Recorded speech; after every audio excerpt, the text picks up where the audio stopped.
You are not short on money. You are short on a way of thinking that makes money stay. You know the tiredness I mean. You work hard, you learn, you try to be responsible, and yet your mind stays tight like a clenched fist. The moment money comes in, a quiet alarm goes off inside you, telling you it will be gone soon. Every purchase feels like a moral test. Every opportunity to earn more feels suspicious, like it must come with a hidden catch. And the more you run, the more it feels like you are chasing something that keeps stepping back at the exact speed of your effort. This audiobook is not here to sell you a fantasy. It is here to give you one clear promise that you can hold in your hands. You will learn how to step out of the scarcity loop and the self-sabotage cycle by using practical tools to change how you see money, how you decide, and how you build an action system that lasts. No luck worship, no overnight rich story, just calm, repeatable shifts that put you back in the driver's seat, so your habits start producing steady cash flow instead of emotional chaos. Here is the foundation for everything you are about to hear. Research in behavioral economics and psychology shows that the feeling of scarcity can take up mental bandwidth, reducing long-term decision-making and self-control, which then pulls people deeper into the scarcity trap. This idea is discussed through the work of Sendil Mullainathan and Eldar Shafir, and summarized by the Harvard Institute for Quantitative Social Science in their article on the cognitive effects of scarcity. Source: Harvard University website. When your mind is crowded by worry, you do not become weaker as a person. You simply have less room to think. You start choosing short-term relief over long-term growth without even noticing. You may call it being bad with money, but it is often just a nervous system trying to survive. And that is good news, because it means you are not broken, you are patterned. Patterns can be changed. In the chapters ahead, you will learn the only mindset you need to attract wealth, abundance with discipline, and you will turn it into real behaviors. You will build proof. You will build calm. You will build a life where money feels like a tool in your hands, not a storm in your chest. Chapter 1. The One Wealth Mindset, Abundance with Discipline. The one mindset you need is not a vision board, a lucky mantra, or a constant state of positivity. It is abundance paired with discipline, the steady belief that value can be created, and the equally steady commitment to manage what gets created. Abundance without discipline turns into emotional spending. Discipline without abundance turns into a tight, joyless life that eventually snaps. Put them together, and something rare happens. Money starts to feel calm in your hands, and calm becomes magnetic because it produces better choices. Commission lands, and the relief feels physical, like shoulders dropping for the first time in weeks. Celebration starts innocently. A newer car seems reasonable, because this is finally the level you have been working toward. Then comes the "I earned it" stack. New phone, upgrades, a few subscriptions, maybe a weekend that costs more than it should because the feeling of being free is intoxicating. Payments get stretched out over months, and the monthly number looks small enough to ignore. None of this feels reckless in the moment. It feels like proof. Proof that the hustle is worth it. Proof that a new identity has arrived. The trap is timing. Consequences do not show up while the high is fresh. They show up later, when the season shifts. 3 months pass, and the pipeline slows. Leads that used to answer quickly go quiet. A couple deals fall through. The car payment stays. The credit card statement grows. Suddenly, that big month stops feeling like a win and starts feeling like a cliff you have to climb again before you can breathe. Pressure returns, sharper than before.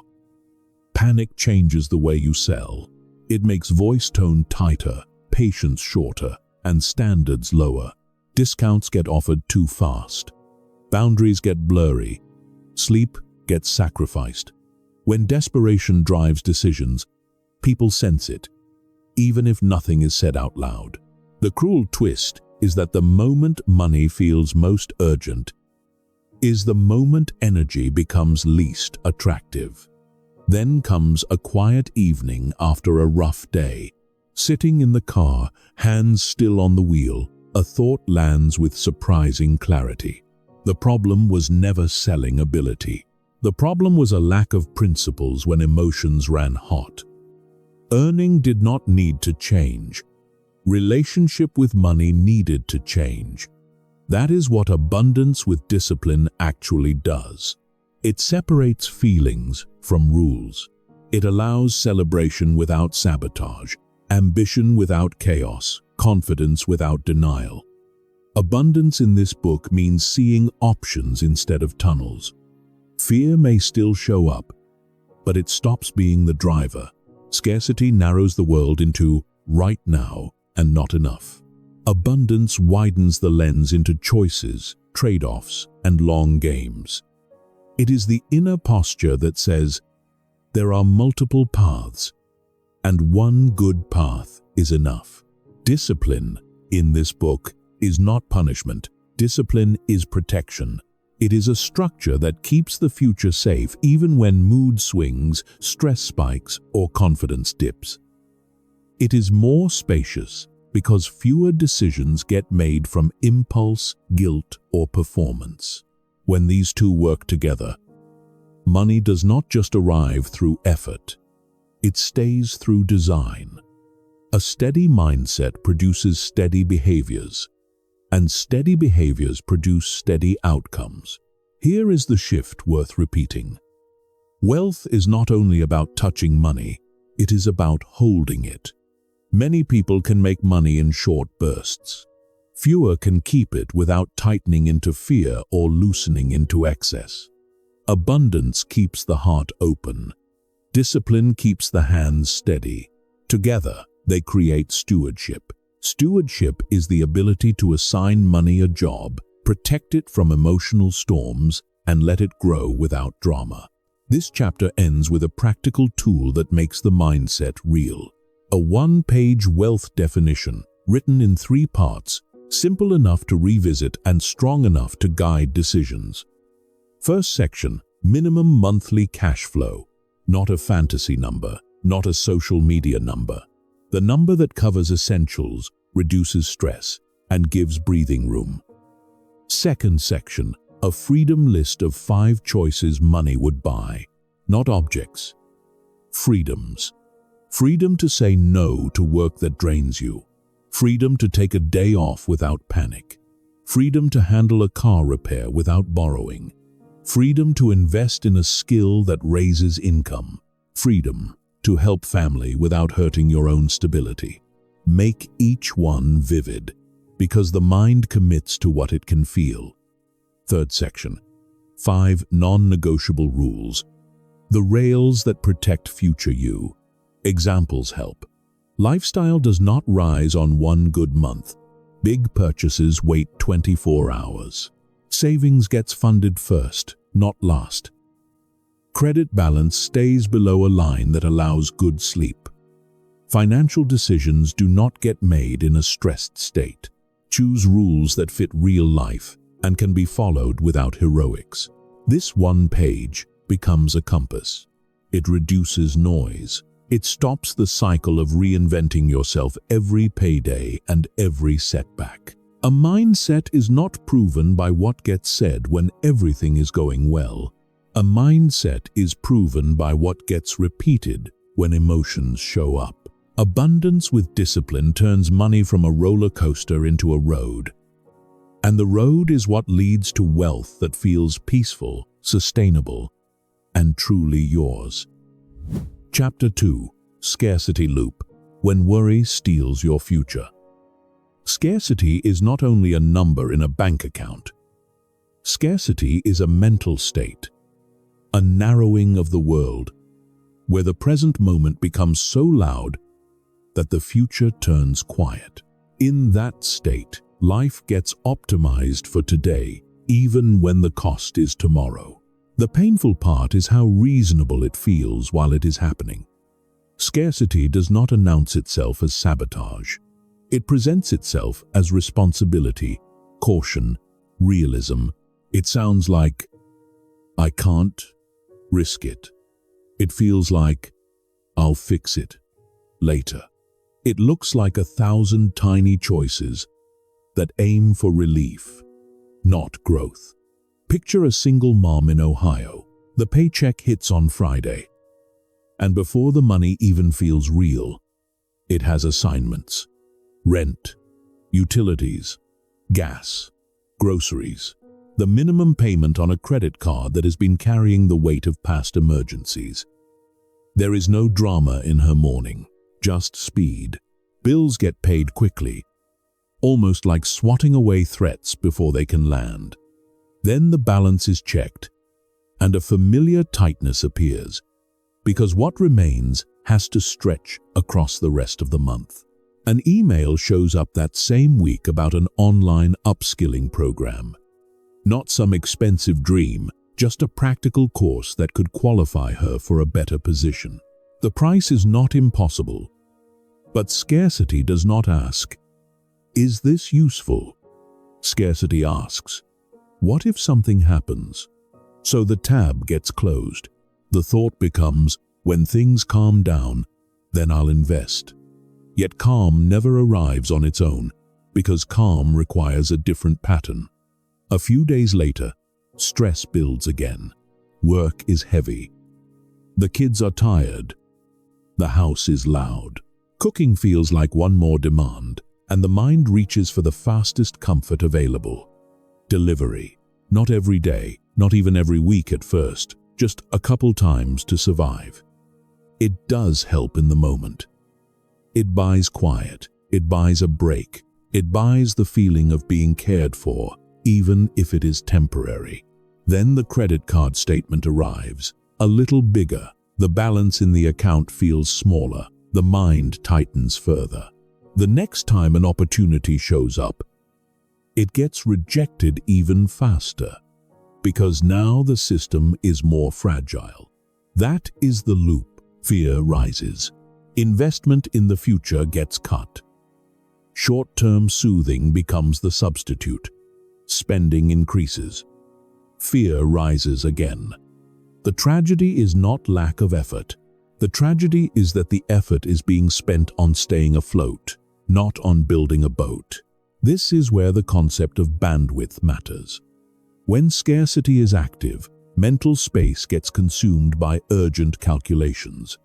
Not because intelligence disappears, but because attention gets hijacked. The mind starts running background tabs all day long. What if the car breaks down? What if rent goes up? What if hours get cut? What if the kids get sick? Each tab uses a little energy. After enough tabs, decision-making becomes shallow. Planning feels exhausting. Self-control gets weaker, not as a moral failure, but as a biological consequence of overload. In that state, choices lean toward what reduces pain quickly. That is why scarcity often produces behaviors that look irrational from the outside and feel unavoidable from the inside. A person under scarcity can be both hardworking and stuck, because the system is designed around immediate relief. One important distinction belongs here. Scarcity and being broke are not the same thing. Money can be tight while the mindset stays wide, because structure exists and trust exists. Scarcity can also show up with decent income, because fear can live inside any paycheck. The common thread is urgency, the feeling that one wrong move will break everything. Urgency makes the future feel like a luxury. Long-term thinking becomes something other people get to do. The loop continues until it gets seen clearly, because a loop that stays invisible feels like fate. This chapter is not asking for instant fixes. It is asking for awareness that is sharp enough to break the spell. The goal for now is not to become perfect with money, The goal is to catch the pattern in real time, the moment it tries to drive. Here is what abundance with discipline needs from this chapter. A clear map of the scarcity loop, built from your own life, not from theory. That map is created through a 7-day journal in 3 columns. The first column is the trigger. The moment worry about money shows up, it might be opening an app, hearing a bill, seeing a headline, getting a text, walking into a store, or feeling tired at night. The trigger is the spark. The second column is the immediate action taken. Not the action you are proud of, the action you actually take. Maybe scrolling and comparing, buying a small comfort, avoiding a bill, procrastinating a decision, skipping a planned savings transfer, saying yes to overtime when rest is needed, or saying no to an investment that could help. The third column is the long-term cost of that action. This is the most important part, because it teaches the mind to see beyond the moment. Ask, what does this choice train me to do next time? What does it make harder in 30 days? What does it steal from future stability? Keep the writing short. 1 or 2 lines per column is enough. The power comes from repetition. After 7 days, a shape appears. Patterns show up, not in a vague way, but with names and sequences. That is when control returns, because what can be named can be changed. The loop does not break through shame. The loop breaks through clarity. Once the pattern becomes visible, the next chapter will take the next step. Building an identity that no longer needs scarcity to feel safe. Chapter 3. Your money identity. The role you keep replaying. Money rarely moves in and out of your life only because of math. Money moves in and out because of identity. The way you earn, keep, and spend is shaped by the role you believe you are playing. That role lives underneath habits. It is the story you repeat about who you are with money, often without realizing it. When identity speaks, behavior follows. When behavior repeats, it becomes proof. Then the brain points to that proof and says, "See, I was right." This is how a money identity becomes a self-fulfilling loop, not through fate, through repetition. Picture a junior analyst in New York, smart, hardworking, polished enough to survive a competitive environment. The paycheck is decent, the trajectory looks promising, and yet one sentence keeps showing up in conversation, almost like a joke. "I'm just not a money person." It sounds harmless. It even sounds humble. Underneath, it is a decision about identity. A decision that says, money is not my territory. Then bonus season arrives. The bonus hits the account, and something inside him wakes up. Relief, excitement, maybe even pride. That pride deserves to exist. The problem is what happens next. Instead of treating the bonus as a tool, the identity treats it as a temporary visitor. Temporary money must be spent before it disappears. So, the weekend becomes a celebration. A few just this once purchases stack up. A nicer coat, a dinner bill that feels like a statement, a flight for a quick getaway. Nothing crazy in isolation, but the spending has a specific emotional flavor. It is not careful. It is performative. It is a way of saying, "This is who I am when things go well." Then, almost on schedule, the sentence returns.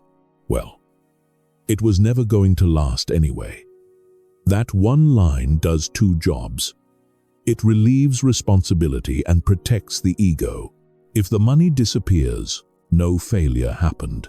It was always temporary. The brain loves this logic because it avoids discomfort. Yet it also creates a pattern. Bonus comes. Spending spikes. Savings does not grow. and identity remains unchanged. Over time, the analyst collects evidence that he cannot hold wealth, not because he lacks ability, but because his role refuses to become a steward. Roles work like scripts. Once a script is chosen, the brain looks for scenes that match it. The mind will notice every moment that confirms the role and ignore moments that challenge it. That is why money identity matters so much. Change the numbers without changing the role, and the role will eventually win. A larger income becomes a larger version of the same habits. A bigger bonus becomes a bigger celebration and a bigger reset. A new job becomes a new setting for the old story. This chapter gives you a clean way to name the role being played, because naming is the first form of power. There are 3 common roles. The first is the avoider. The avoider does not like looking at money. Bank apps feel stressful. Bills get opened late. Numbers create shame or anxiety, so avoidance becomes protection. The avoider might be kind, talented, generous, and still feel sick when facing a budget. Avoidance keeps the nervous system calm in the short term, but it creates chaos over time, because what is not faced cannot be managed. The second role is the clinger. The clinger grips money tightly because losing money feels like losing safety. Spending becomes painful. Investing feels dangerous. Even enjoyable experiences can feel irresponsible. The clinger may have savings and still feel poor, because safety is never fully satisfied. Control becomes the substitute for trust. The clinger protects money, but often blocks growth, because growth requires measured risk and long-term thinking. The third role is the steward. The steward treats money like a resource with a purpose, not a trophy, not a threat, not a judge, a tool. The steward checks numbers without panic, sets rules without cruelty, and makes decisions that serve both present life and future stability. Stewardship does not mean perfection. It means responsibility without drama. It means money has a job, and emotions do not get to rewrite the job in the middle of the month. Now, here is the key. These roles are not personality types, they are strategies. They are how the mind learned to feel safe in a world where money sometimes felt uncertain. Avoidance can come from shame. Clinging can come from fear. Overspending can come from deprivation, like a delayed rebellion. None of these make anyone bad. They simply show where protection has replaced leadership. The goal is not to judge the old role.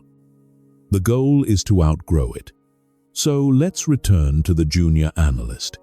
Imagine the moment he decides to step into stewardship, not with a dramatic vow, but with a quieter shift. Instead of calling himself not a money person, he starts using a different sentence.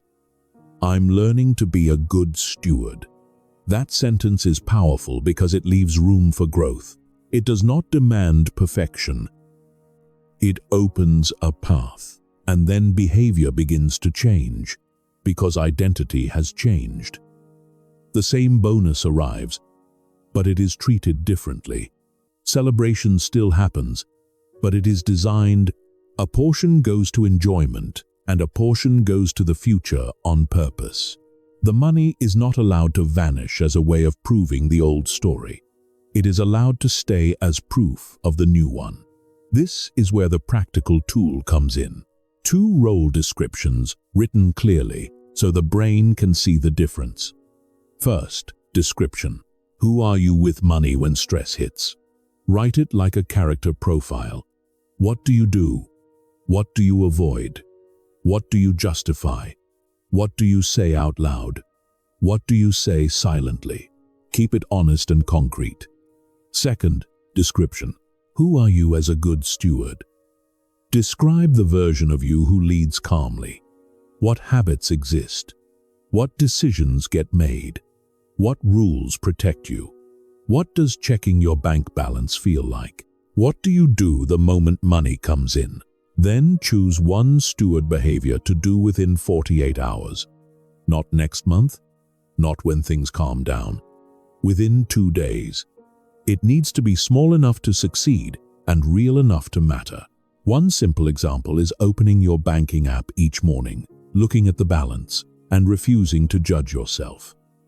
No spiraling, no shame, no story. Just data. Data is not a verdict. Data is information. Another option is setting a tiny automatic transfer to savings, even if it is $10. Another is writing one rule and following it once. Like waiting 24 hours before a purchase. The point is to create evidence. Identity changes when proof appears. Proof appears when behavior repeats. In the next chapters, beliefs and nervous system patterns will be addressed. But this chapter plants a foundation. The role you play can change. Money does not need you to be flawless. Money needs you to be consistent. And consistency becomes possible the moment stewardship becomes who you are. Chapter 4. Hidden Beliefs. Small scripts that drain big bank accounts. A belief can be so quiet you mistake it for common sense. It does not shout. It whispers. It shows up as a feeling in your chest when money increases. As hesitation right before you raise your rates. As a sudden urge to find a reason something will not work. Hidden beliefs are not ideas you proudly announce. They are scripts running in the background, shaping what you allow yourself to have and what you automatically push away. This is why someone can make progress and then mysteriously stall. Not because talent disappears, but because an old story pulls the emergency brake the moment the life upgrade begins. A bartender in Austin learns this the hard way. She is sharp, fast, good with people, the kind of person regulars request by name. The owner notices, the team notices, and one afternoon she gets offered a manager role. Better salary, steadier schedule. Benefits. The kind of step that would change her month-to-month stress. She smiles, says she is grateful, and asks for a day or two to think. That part looks responsible.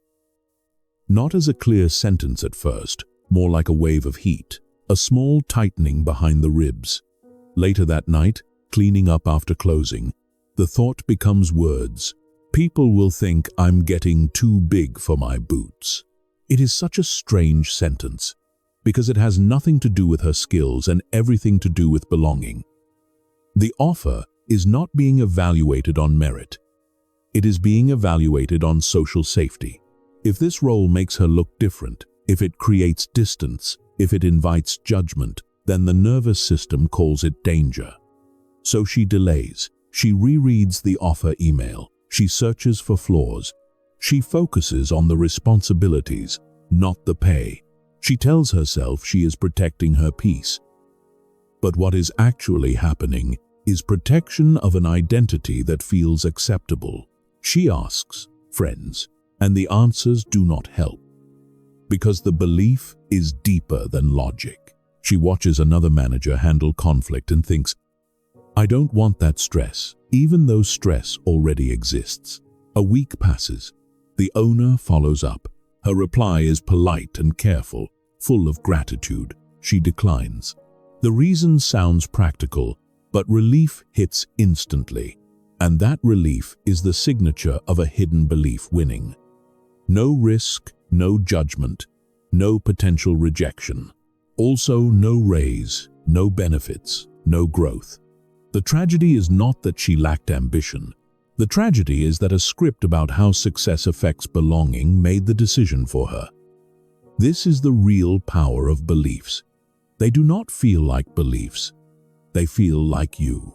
They feel like personality, like values, like realism.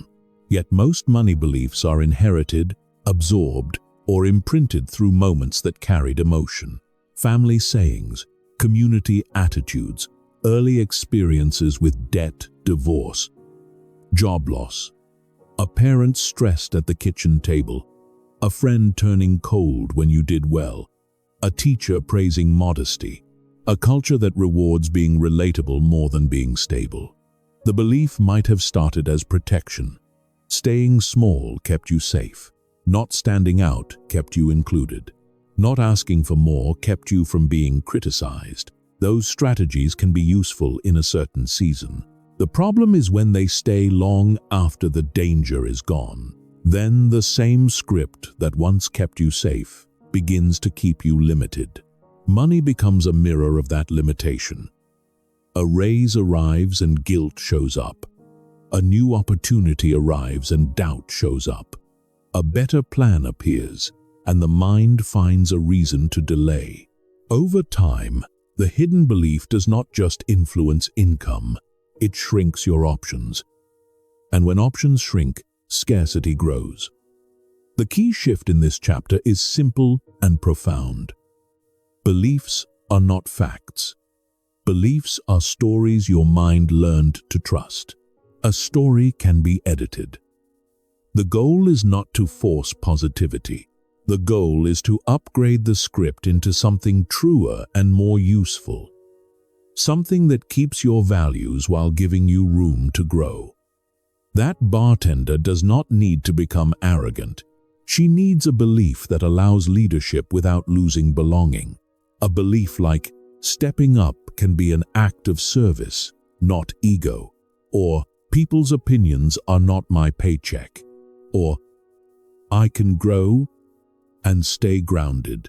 Once a better belief exists, the body relaxes enough to make a different decision. That is why changing beliefs is not an intellectual game. It is a permission slip for a new life. Here is the tool to do it. And it is intentionally practical. A belief audit. Grab a page, set a timer for 10 minutes, and write 10 sentences you often say or think about money. Not the sentences you want to say, the ones that actually show up. Money is hard to keep. Rich people are lucky. I always mess it up. There's never enough. If I charge that much, people will judge me. If I get ahead, someone else loses. If I relax, I will fall behind. Write them fast. Then circle one sentence that clearly drains you, the one that makes your body tighten even as you read it. That is your target belief. Next, write where it came from. A parent, a breakup, a past job, a culture, a single humiliating moment, a pattern you watched for years. This step matters because it separates you from the belief. You stop being the belief, and you start being the person who learned it. Then write a replacement belief that is realistic. Not fluffy, not extreme, not pretending life is perfect. A strong replacement belief sounds grounded. For example, earning more can come from serving more value. Or, stability is built through small, consistent choices. Or, I can be respected and still be successful. Finally, and this is the part that makes it real, choose one small action that proves the new belief within the next 48 hours. The action must be measurable. If the new belief is about value, send one proposal at full rate without apologizing. If the new belief is about stability, set an automatic transfer, even if it is tiny. If the new belief is about growth and belonging, accept one responsibility you would normally avoid and do it with calm. Proof is how the nervous system learns. Proof is how the brain updates its map of what is safe. For the bartender, proof might be a conversation with the owner where she asks for another chance to revisit the manager role. Or it might be applying for a lead position elsewhere. Or it might be taking a short management course and committing to one leadership task per shift. The exact action can vary. The principle does not. A hidden belief drains money by draining courage, timing, and opportunity. A new belief restores wealth by restoring choice. Once the script is updated, progress no longer triggers sabotage. It triggers alignment. And alignment is how money finally gets a chance to stay. Chapter 5. Nervous system and money. Turn off survival before you decide. Wealthy decisions do not begin in the mind, they begin in the body.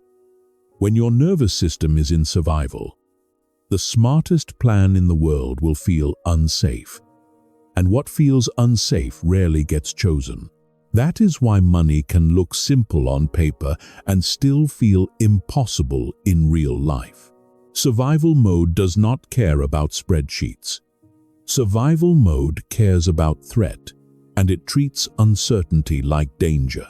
A calm body can weigh options. A flooded body can only escape. This is the difference between building wealth and repeatedly rescuing yourself. In Seattle, a tech worker sits down on a quiet Sunday with a clear intention. A small amount of cash has been set aside, and the plan is modest. Start investing in index funds, a steady, long-term move. He has read enough to know it makes sense. He opens the app, ready to place the order, and then the headlines appear. Market volatility, recession fears, a chart with sharp drops. Suddenly the room feels tighter, heart rate jumps, palms sweat, breathing becomes shallow. The finger that was about to tap buy hovers, and the mind begins to race. What if I buy and it drops tomorrow? What if I lose what I worked for? What if this is a mistake? In that moment, logic is no longer in charge. The nervous system is, survival says, stop the risk. So, he pulls back and keeps the money in cash. The instant relief is real. A wave of safety returns as if danger has been avoided. The brain learns a lesson. Investing equals threat. Avoiding equals relief. Months pass, the market recovers, and regret shows up like a second punch. That money could have grown. The opportunity is missed. Self-blame starts. Why am I like this? Why can't I just do it? The tension increases, and the next investing attempt becomes even harder because the body now expects stress. This is the cycle. Survival blocks action. Avoidance creates short-term relief. Relief trains the nervous system to keep avoiding. Later consequences feed shame.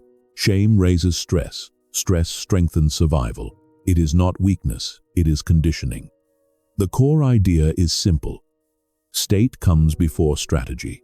A nervous system in alarm cannot access patience, perspective, or long-term thinking.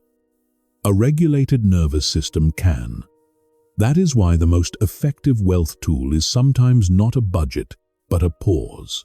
A pause gives the body a chance to return to safety, so the mind can return to choice. This does not mean waiting until fear disappears. Fear might still be present. The goal is to lower intensity enough that decisions are not made by panic. Calm is not a luxury. Calm is a requirement for consistency. Now, a practical rule is needed. Something usable in the exact moment money decisions get hard. Pause, breathe, decide. It sounds almost too simple. Yet it changes everything because it interrupts the survival reflex. Pause for 2 minutes. Nothing has to be solved in that window. No button has to be pressed. Give the body a moment to land. Then breathe slowly for 6 breaths, each breath longer than the one before.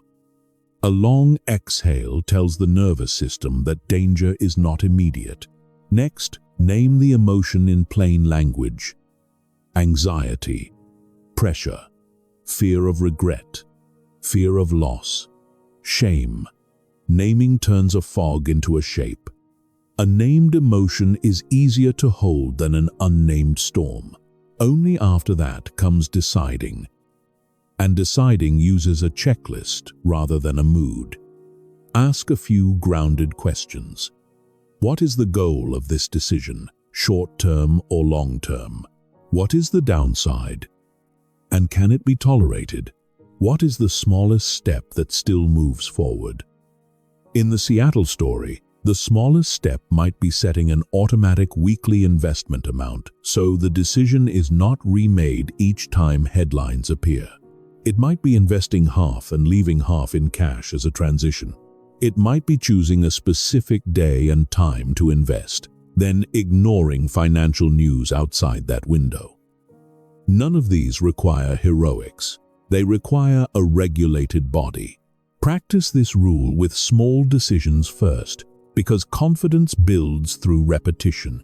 Use it before a purchase that usually becomes impulsive. Use it before checking a balance that usually triggers spiraling. Over time, the nervous system learns a new lesson. Money decisions can be safe. Safety makes consistency possible. Consistency makes wealth inevitable. Chapter 6. The Art of Receiving. Stop pushing money away. Money can be earned and still not be received. That sentence sounds strange until it becomes personal. Receiving is not passive. Receiving is capacity. It is the ability to let value come in without shrinking, apologizing, or trying to erase the discomfort of being seen. Many people push money away in subtle ways, then wonder why income stays unstable. Rates get lowered before anyone asks. Opportunities get delayed until they disappear. Compliments get deflected. Tips get returned through unpaid extra work. Beneath those moves sits a familiar feeling. If I take too much, someone will judge me. If I accept this, I might disappoint people. If I rise, I might lose connection. Receiving threatens belonging for anyone who learned that staying small was safer. In Los Angeles, a freelance designer has strong taste, good client communication, and a portfolio that keeps improving. Clients say yes often. The work is real. Money is not the issue on the surface. Yet every time a client says, "Your rate is fair," something inside her flinches. She laughs and offers a discount to be nice, not because the client demanded it, but because her nervous system wants to avoid the tension of fully receiving. A tip comes in after a rush project, and instead of saying thank you, she responds by throwing in extra revisions for free. An opportunity arrives to work with a larger brand, a higher budget, a bigger stage. The proposal is almost finished, and then a thought cuts in, calm and cruel. "I'm not ready." The email never gets sent. She does not fail publicly. She fails quietly, and quiet failure feels safer because it cannot be rejected. Money visits, then gets escorted back out the door. The pattern repeats, and the brain collects evidence that higher income is not stable, that success is temporary, that comfort should not last. Receiving is a skill because it goes against old protective instincts.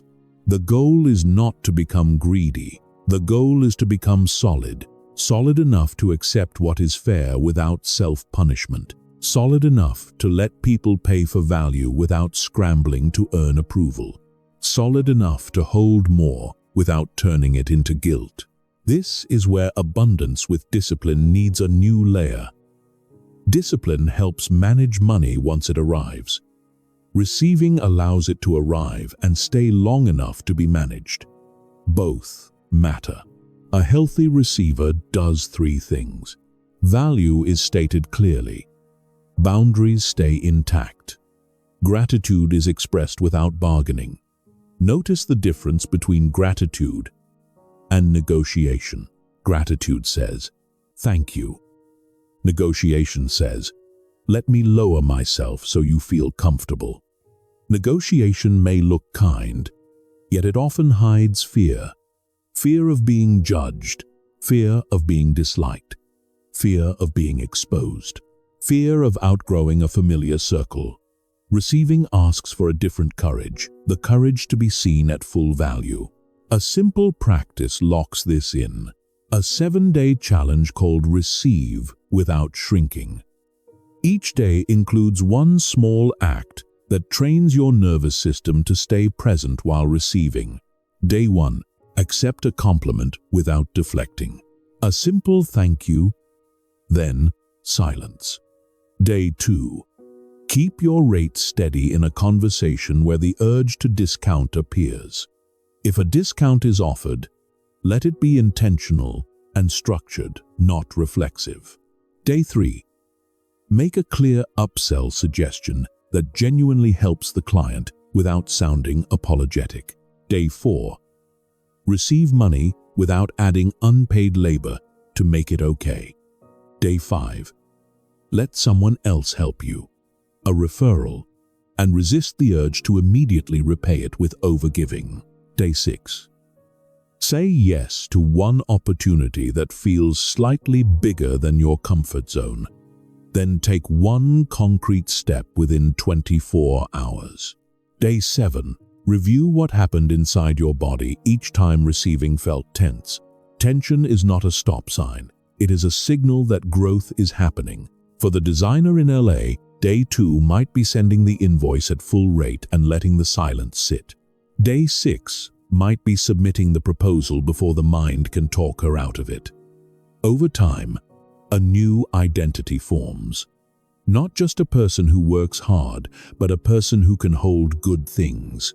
Money does not stay with someone who keeps pushing it away to protect old stories. Money stays where it is welcomed with clarity, held with boundaries, and managed with respect. Receiving is respect in action. Chapter 7. Wealthy decisions. A fearless decision-making process.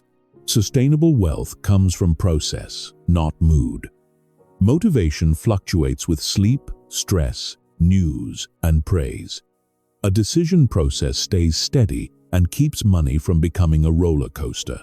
When choices are made from principle and downside protection, progress compounds even in noisy seasons. A couple in Denver learns this at the edge of buying their first home. They have been renting, saving, and watching prices climb. At a dinner with friends, the room fills with urgency. Buy now or be priced out forever. Listings get pulled up. Equity stories get tossed around like proof. The couple feels their chest tighten, not because the advice is evil, but because it is loud. Within days, open houses turn into emotional sprints. Each deadline feels like a threat. Their budget starts stretching in their heads. A slightly higher mortgage might be fine. A smaller emergency fund could be temporary. A longer commute could be worth it. FOMO does not say, make a risky choice. It says, prove you belong. They pause and treat the house like a decision, not a fantasy. Before touring another place, they write rules. A maximum monthly payment that still leaves room for saving. A minimum emergency buffer that cannot be used for the down payment. A limit on how far they will stretch, even if the market screams. Next comes a worst-case plan. Job loss, medical bills, a year of flat income, repairs. They ask a hard question. The bigger house fails the test. A smaller home passes. They choose the smaller one. It is not the most impressive option. It is the option that protects sleep. Months later, the proof shows up as calm. No monthly scramble. No resentment. Savings continues. Investments continue. Net worth still rises because the downside was protected. That is the core. Rich decisions are not made to win a moment. They are made to survive the downside, while letting the upside compound. This chapter gives you a spine for that approach. Principle first, then numbers, then emotion. Principle answers, what kind of life is being built? Downside protection answers, what can go wrong and can it be carried? Emotion is allowed, but it goes last, because emotion is loud and temporary.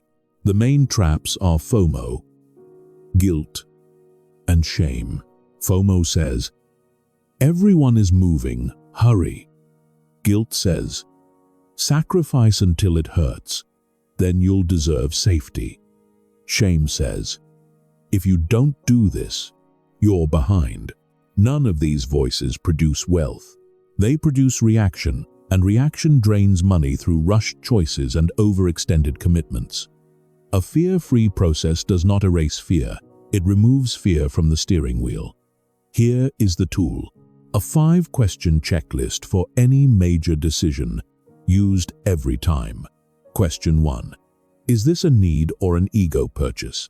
Need supports health, safety, stability, or productive capacity. Ego mainly buys status, comparison, or relief from insecurity. Ego purchases can exist, but they must be funded intentionally, not by stretching essentials. Question 2. What is the worst realistic downside? Not a fantasy disaster, the likely downside you could actually face. Higher payments, delayed income, a market dip, a contract ending, an unexpected repair. Name it. Question 3. Do you have a buffer? Buffer is cash, time, and flexibility. Without buffer, even smart choices become fragile. Question 4. If the environment turns against you for 12 months, can you tolerate it? This forces long-range thinking and reveals hidden risk. Question 5. Does this decision match your wealth rules? Those rules protect future you from today's adrenaline. If a rule gets broken, change the decision or rewrite the rule consciously, never in a rush. Use this checklist on a home, a car, a job change, an investment, a business bet, a big trip, or any commitment that will echo for years. If a partner is involved, answer the questions separately first, then compare. Differences reveal hidden fears and hidden desires. Write a 1-paragraph decision memo and read it the next day. The goal is not to slow life down forever. The goal is to stop one emotional moment from rewriting the next 5 years. Wealth is not built by being fearless. It is built by being protected and consistent. Consistency is what time rewards. Protection is what keeps consistency alive. Chapter 8. Gentle Discipline. Automate so you do not burn out. Discipline collapses when it depends on willpower alone. Willpower is finite, and life is not gentle with finite fuel. Stress, fatigue, celebrations, bad news, and boredom can drain good intentions fast. Wealth comes from design, a system that works on ordinary days, not just inspired ones. Gentle discipline protects energy. It makes the right choice easier than the wrong one. It is structure, not punishment. A nurse in Chicago learns this through a familiar experiment. She tries a no-spend month. Week 1 feels clean. Coffee at home, lunch packed, online carts abandoned. The plan works because novelty is strong. Week 2 arrives with overtime and less sleep.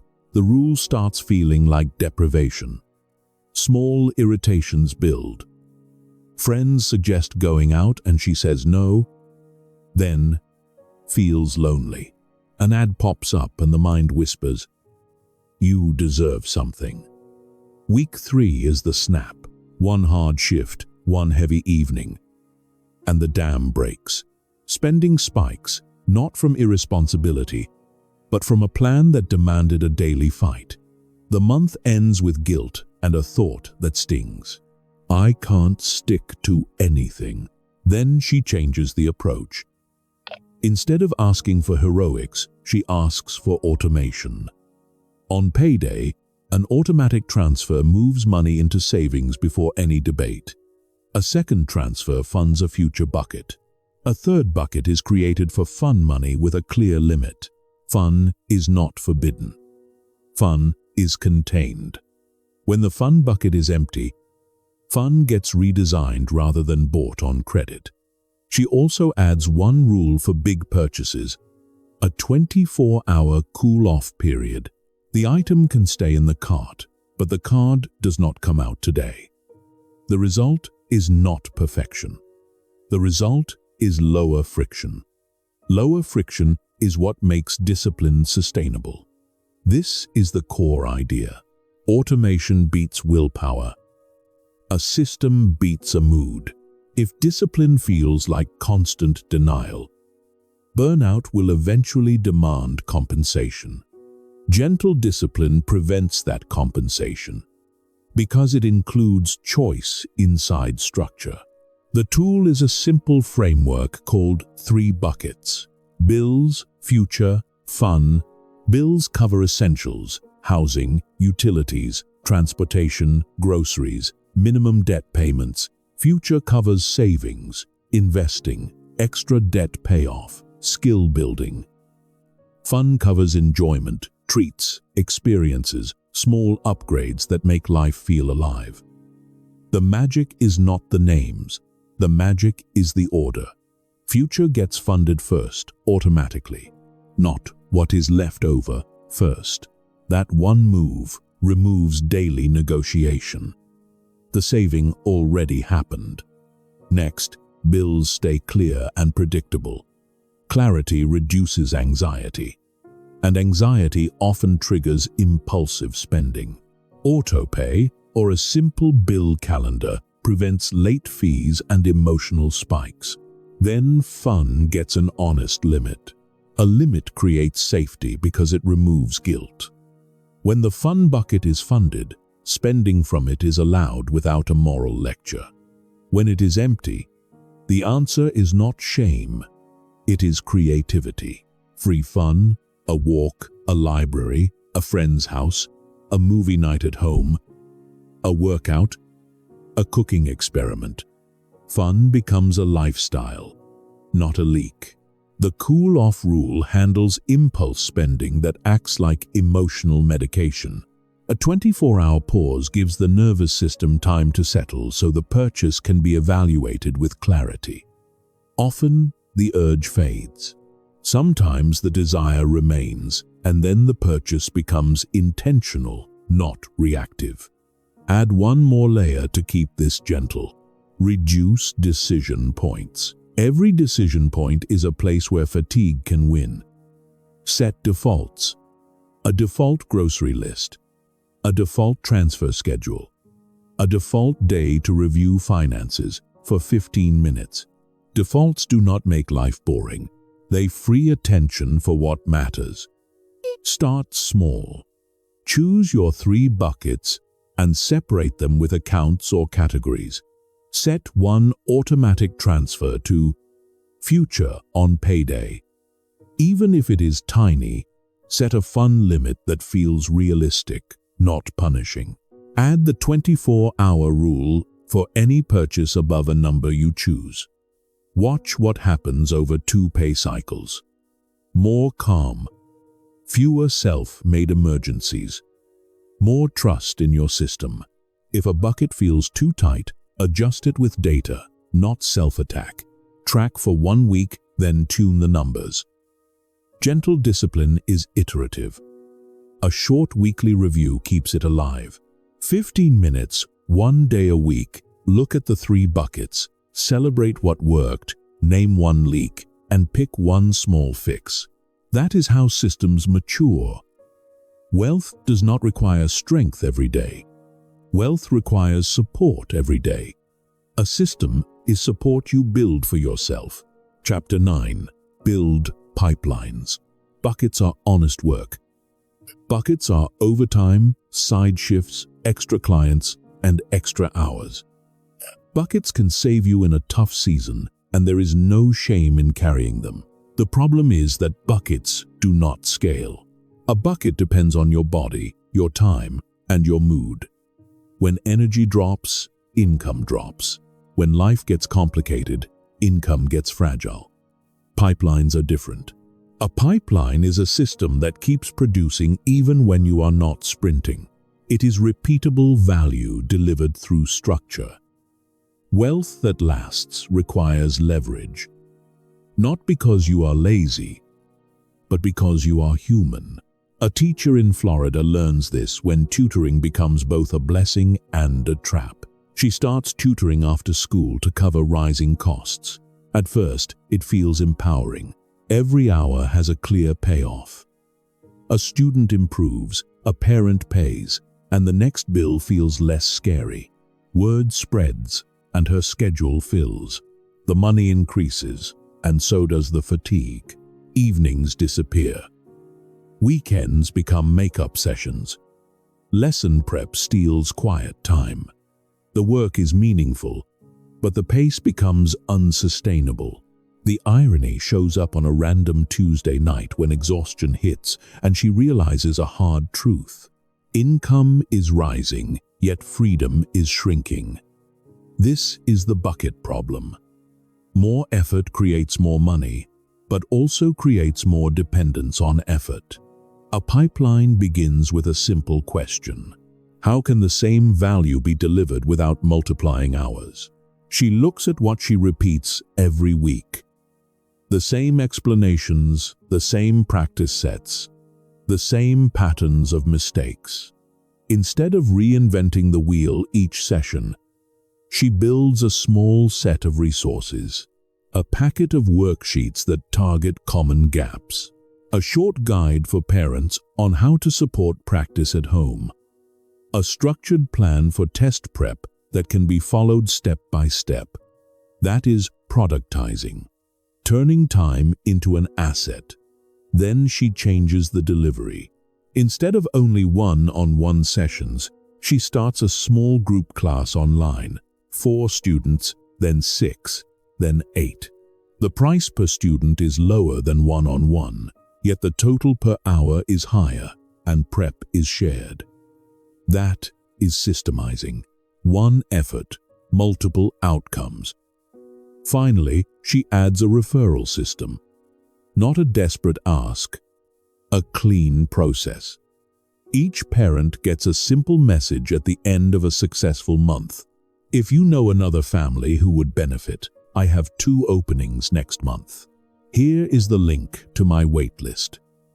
That is, repeat. Not chasing, not begging, creating a predictable way for demand to flow. Nothing explodes overnight. The first month is awkward. The second month is smoother. A few months in, something changes. Income becomes steadier. Work stops feeling like constant scrambling. The pipeline is small, but it exists. And existence is the beginning of leverage. This chapter's core is straightforward. Sustainable wealth needs leverage. Leverage is productize, systemize, repeat. Productize means packaging value so it can be delivered without starting from zero each time. Systemize means building a process so results do not depend on your mood. Repeat means creating a loop that brings people in consistently. A pipeline can be simple. It can be a digital product, a group service, a subscription, a workshop, a recurring contract, a referral loop, or a content channel that leads to a clear offer. The point is not to copy someone else's model. The point is to stop relying on constant lifting. Now, the practical tool is a 1-page pipeline map.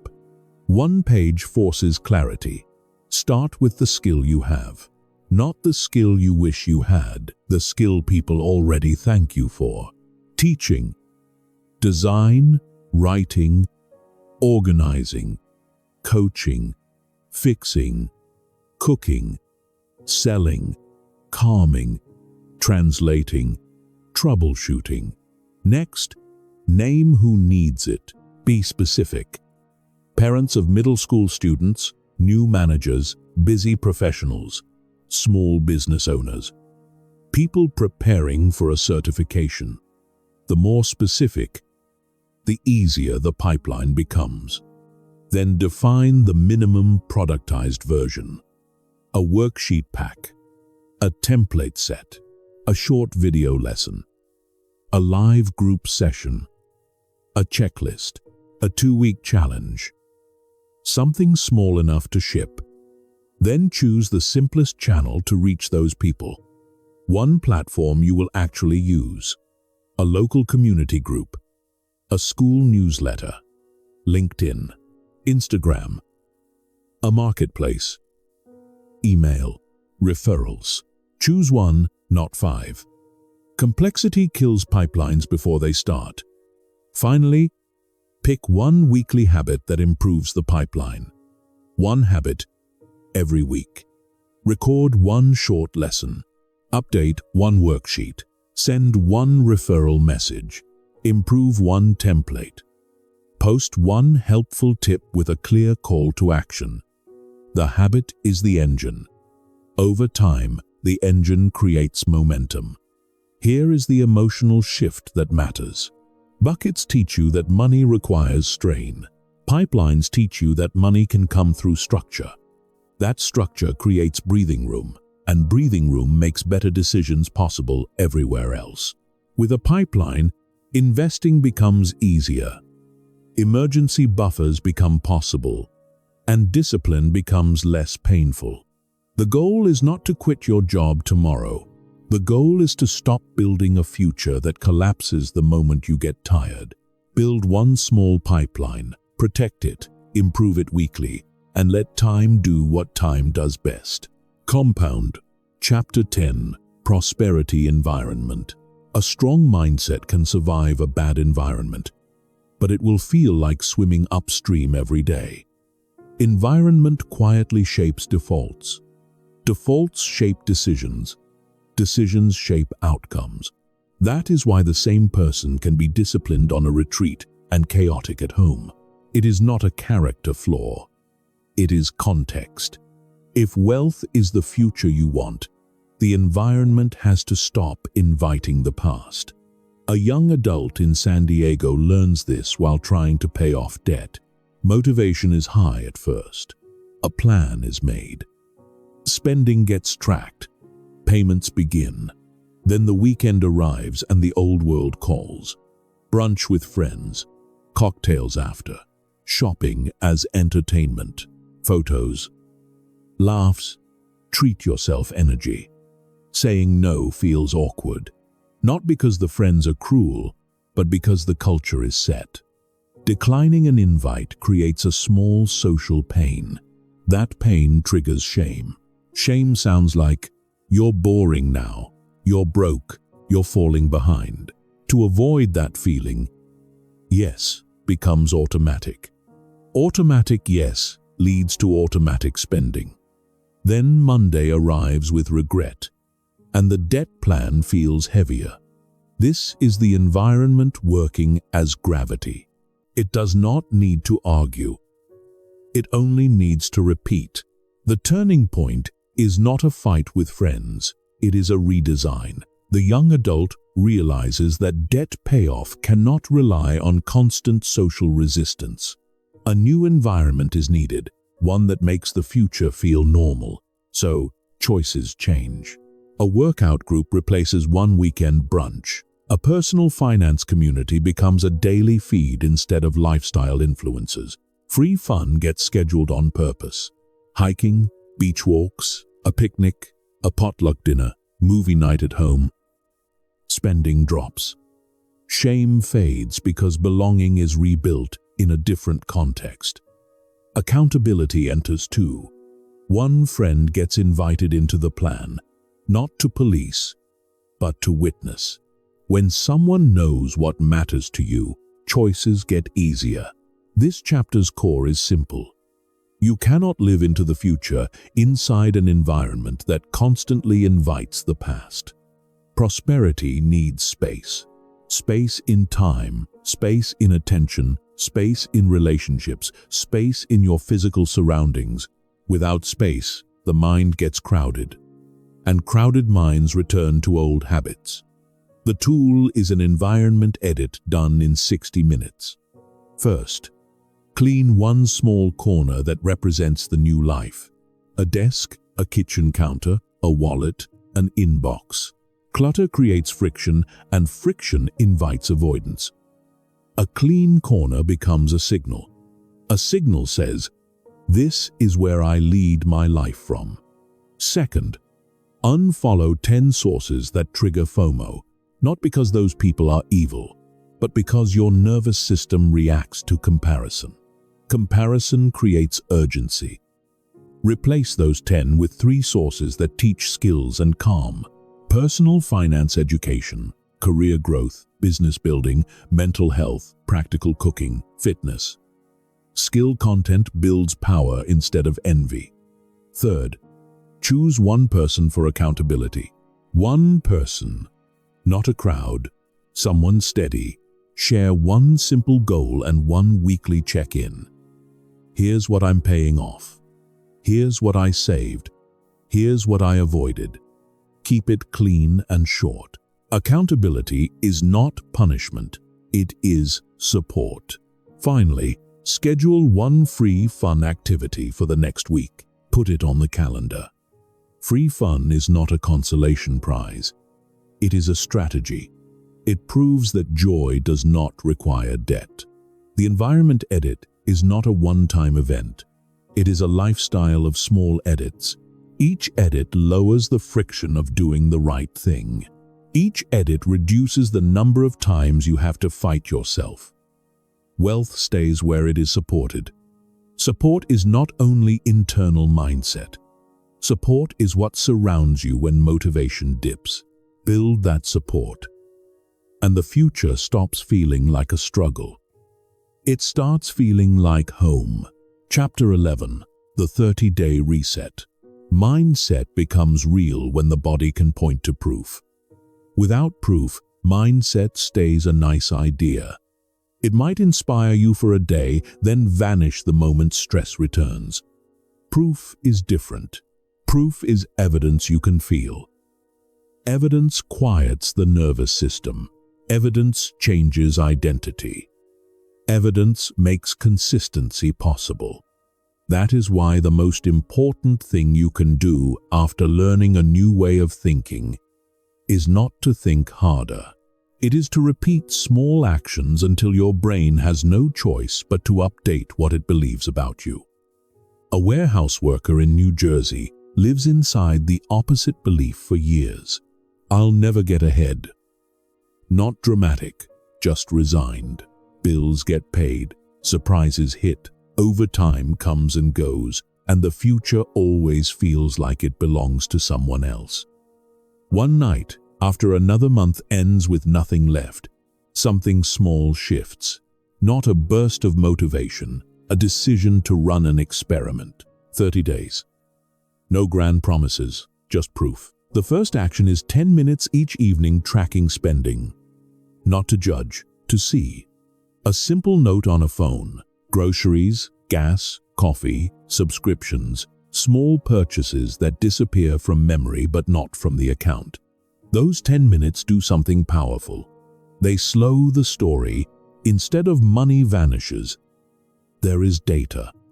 Data creates clarity. The second action is automatic. $10 moved into savings from each paycheck. $10 is not life-changing, and that is exactly why it works. The nervous system does not panic. No sacrifice drama appears, yet the habit becomes a statement. Future me gets paid first, even if it is small.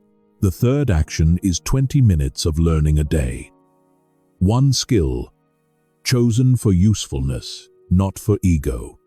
Something connected to earning power. A certification path, a trade skill, a logistics course. Basic coding, project coordination. Anything that can widen options. 20 minutes is short enough to be doable after a long shift and long enough to create momentum. The first week feels almost boring. Nothing big changes. The second week brings resistance. A tired night, an urge to skip, a thought that says it does not matter. He does it anyway, not perfectly, just consistently. By the third week, a strange feeling arrives. Respect, not from other people, from himself. He is keeping promises, and small promises are how trust is rebuilt. At day 30, The numbers are not massive. Savings is not a fortune. The skill is not mastered. Yet he has the most valuable asset: proof that his identity is not fixed. Proof that he can follow a process. Proof that progress is possible. From that proof, speed increases naturally because self-sabotage loses its fuel. This chapter's framework is simple. Proof creates belief. Belief creates behavior. Behavior creates wealth. Proof is the seed. Belief is the root. Behavior is the trunk. Wealth is the fruit. Many people try to reverse that order. They want the fruit first so they can believe. That keeps them stuck because belief rarely arrives from wishing. Belief arrives from repeated evidence. The tool is a 30-day reset with 3 phases, each 10 days, designed to build evidence step by step. Phase 1, days 1 through 10, observe the loop. No fixing yet. Track triggers. Notice spending patterns. Notice emotional moments that drive money decisions. Use the 3-column journal from earlier chapters if it helps. Trigger. Immediate action. Long-term cost. This phase builds awareness without shame. Awareness is power because it reveals the pattern while it is happening. Phase 2, days 11 through 20. Build rules and automation. Choose a few wealth rules that protect future you. Make them clear. Then automate the easiest ones. A small savings transfer on payday. A bill auto-pay schedule. A fun money limit. A 24-hour cool-off rule for bigger purchases. Automation reduces decision fatigue. And decision fatigue is where old habits sneak back in. Phase 3. Days 21 through 30. Create a small pipeline and review weekly. Pick one skill or service you can offer and take one step toward productizing or systemizing it. One worksheet, one template, one group session idea, one profile update, one outreach message, one referral ask, one tiny asset that can grow. At the end of each week, review for 15 minutes. What worked? What leaked? One small adjustment. The goal is not perfection. The goal is continuity. 30 days is not a finish line. 30 days is the moment the new identity starts to feel believable. When the reset ends, keep the smallest actions running. Tracking can become 3 nights a week instead of 7. The savings transfer can stay automatic. Learning can stay at 20 minutes. The pipeline can stay as one weekly improvement. Proof compounds. 1 month of proof becomes 3. 3 becomes 12. Then the mindset stops being something you remember to do. It becomes who you are. You have moved through a full journey, from scarcity into abundance with discipline. You have seen how the scarcity trap works, how hidden beliefs can pull you backward, how the nervous system shapes money decisions, and how identity and environment quietly steer behavior. You have built a decision process that protects the downside. You have designed gentle discipline that does not burn you out. You have learned to build pipelines instead of carrying buckets. You have made space for wealth to stay. Now everything comes down to one message, and it is meant to feel solid, not dramatic. Money responds to the person you become each day, through how you think, how you feel, and how you act when no one is watching. Not through luck, not through a single breakthrough, but through the quiet consistency of your choices. The mind will always look for proof. Give it proof. Let proof turn into belief. Let belief turn into behavior. Let behavior turn into wealth. Action starts tomorrow, small and specific. Choose one tiny transfer into a savings or stability fund the moment you wake up, even if it is a few dollars. Then write one sentence right after. Today, I will behave like a good steward. Keep it calm. Keep it firm. Let tomorrow be the beginning of a new pattern that you can trust.